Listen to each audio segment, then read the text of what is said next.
xiaomi launch করে দিল তাদের লোয়ার বাজেটে আরও একটি দুর্দান্ত ফোন। এই ফোনটি হলো Redmi 13c। এই ফোনটিতে লো বাজেটে পাচ্ছেন দুর্দান্ত গেমিং প্রসেসর, সাথে পাচ্ছেন সুন্দর লুক ডিজাইন, বিগ ব্যাটারি, ভালো ক্যামেরা সেটআপ। আজকের এই ভিডিওতে Redmi 13c এই ফোনটির ফুল ডিটেল জানাবো, সাথে এই ফোনটির গেমিং এবং ক্যামেরা পারফরমেন্স টেস্ট করে দেখাবো যে এই ফোনটির পারফরমেন্স কেমন এবং এই ফোনটি আপনাকে কতটা ভ্যালু ফর মানি প্রোভাইড করবে। চলুন আর কথা না বাড়িয়ে তাহলে এই ফোনটির আনবক্সিং দিয়ে মূল ভিডিওটি শুরু করা যাক। এই ফোনটির বক্সটির উপরে বড় করে লেখা দেখতে পাবেন Redmi 13c, আর ফোনটির বক্সটি খুললেই পাবেন কাঙ্ক্ষিত ফোনটি। তারপরে পাবেন ছোট্ট একটি বক্স এবং বক্সের ভিতরে থাকছে সিম ইজেক্টর পিন আর কিছু ইউজার গাইড। তারপরে পাবেন USB A to Type C কেবল এবং চার্জার। এই হলো ফোনের বক্স কন্টেন্ট। এবারে কথা বলবো এই ফোনটির লুক ও ডিজাইন নিয়ে।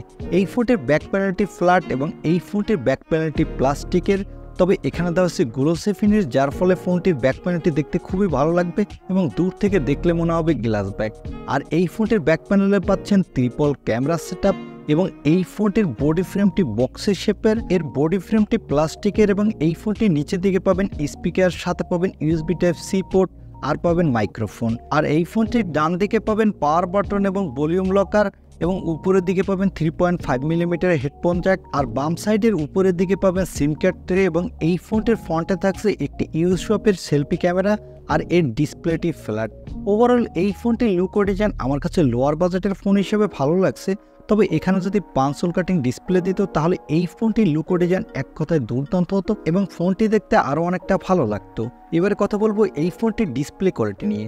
এই ফোনটির ডিসপ্লেটির সাইজ হলো 6.74 ইঞ্চি মাপের একটি HD+ IPS LCD ডিসপ্লে, আর এই ডিসপ্লেতে থাকছে 90 Hz রিফ্রেশ রেট এবং ডিসপ্লেটির PPI ডেন্সিটি হলো 267 আর ডিসপ্লেটির পিক ব্রাইটনেস হলো 600 নিটস। বুঝতেই পারছেন ডিসপ্লেটা লোয়ার বাজেটের একটি ফোনের ডিসপ্লে। এই ডিসপ্লেতে আপনি মোটামুটি ভালো পারফরমেন্স পাবেন, তবে ডে লাইটে কিছুটা ব্রাইটনেসের ঘাটতি পাবেন, কিন্তু লো লাইটে বেশ ভালো পারফরমেন্স পাবেন। আর যারা মোবাইলে গেমিং করে থাকেন তারা 90 Hz রিফ্রেশ রেট থাকার ফলে গেমিংয়ের সময় আপনি মোটামুটি ভালো পারফরমেন্স পাবেন। তবে এই ডিসপ্লেটি যদি ফুল HD+ ডিসপ্লে হতো তাহলে আরেকটু বেটার হতো। এবারে কথা বলবো এই ফোনটির ক্যামেরা কোয়ালিটি নিয়ে। এই ফোনটির ব্যাক সাইডে থাকছে ট্রিপল ক্যামেরা সেটআপ, তা আগেই বলেছি। এর প্রাইমারি লেন্সটি হলো 50 মেগাপিক্সেলের, এর অ্যাপারচার f1.8, সাথে পাবে 2 মেগাপিক্সেলের ম্যাক্রো আর 2 মেগাপিক্সেলের ডেপথ সেন্সর। এই ফোনটির ব্যাক ক্যামেরা দিয়ে আপনি ফুল HD ভিডিও রেকর্ড করতে পারবেন, আর এই বাজেটের ফোন হিসেবে আপনি ভালোই ফটোগ্রাফি তুলতে পারবেন। এখানে পাচ্ছেন 5 মেগাপিক্সেলের সেলফি ক্যামেরা, এই ক্যামেরাটি দিয়ে আপনি ফুল HD ভিডিও রেকর্ড করতে পারবেন, আর এখানে আপনি মোটামুটি কোয়ালিটির সেলফি তুলতে পারবেন। এই ফোনটির ব্যাক ক্যামেরার কোয়ালিটি ঠিকঠাকই আছে, তবে এই ফোনটির সেলফি ক্যামেরা যদি এখানে 13 মেগাপিক্সেলের দিত তাহলে এই ফোনটির সেলফি ক্যামেরা কোয়ালিটি আরেকটু বেটার হতো। এই ফোনটির কিছু ফটো স্যাম্পল আপনারা দেখতে পাচ্ছেন। বাজেট ফোন হিসেবে এই ফোনটির ফটো কোয়ালিটি কিন্তু ঠিকঠাকই আছে, তবে এখানে সেলফি ক্যামেরার কোয়ালিটি কিন্তু অনেকটা দুর্বলই বলতে হবে।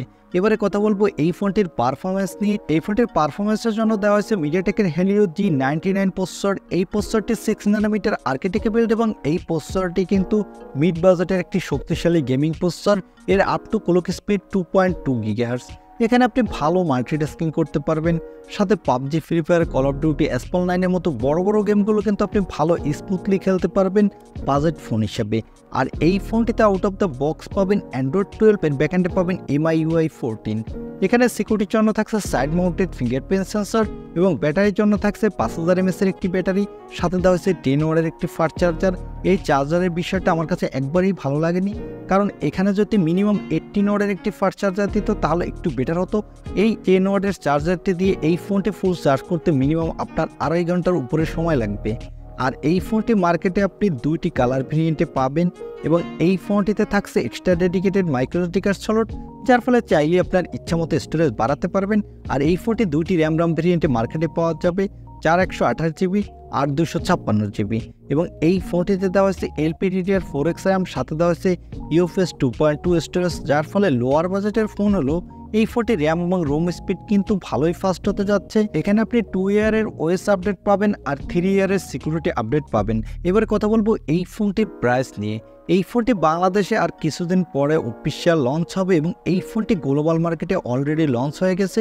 গ্লোবাল মার্কেটে এর দাম রাখা হয়েছে $140, যা বাংলা টাকায় কনভার্ট করলে দাঁড়ায় 15,000 টাকার মতো। এই ফোনটি বাংলাদেশে আসলে এর দাম হতে পারে 16,000 টাকার আশেপাশে। আমার মনে হয় এই ফোনটি যদি 16,000ও অফিসিয়াল ফোন হিসেবে লঞ্চ হয় তাহলে ভালো একটা ডিল হতে পারে, কারণ বাংলাদেশের মার্কেটে 16,000-এ বর্তমানে কোনো অফিসিয়াল ফোন নাই যে ফোনটিতে মিডিয়াটেকের হেলিও G99-এর মতো ভালো একটা গেমিং প্রসেসর দেওয়া হয়েছে। এই হিসেবে যারা এই ফোনটি গেমিংয়ের জন্য নিতে চাচ্ছেন তাদের জন্য এই ফোনটি ভালো একটা ডিল হতে পারে। তবে এই ফোনটির কিছু ড্রব্যাকও আছে। এই ফোনটির মূল ড্রব্যাক হলো এই ফোনটিতে দেওয়া হয়েছে HD ডিসপ্লে, এখানে ফুল HD প্লাস ডিসপ্লে দেওয়া হয়নি। আর এই ফোনটি যদি 18 ওয়াটের ফাস্ট চার্জার দিত তাহলে ঠিকঠাক ছিল, এখানে চার্জার দেওয়া হচ্ছে 10 ওয়াটের। এই ছিল Redmi 13C এই ফোনটির রিভিউ। এখন এই ফোনটি আপনার কাছে এই বাজেটে কেমন লেগেছে বা এই ফোনটি আপনি কিনতে চান কিনা তা কমেন্টে জানাতে পারেন। আর ভিডিওটি ভালো লাগলে লাইক দিয়ে চ্যানেলটি সাবস্ক্রাইব করে আমাদের সাথে থাকুন। দেখা হবে নেক্সট ভিডিওতে। আজকের মতো আল্লাহ হাফেজ।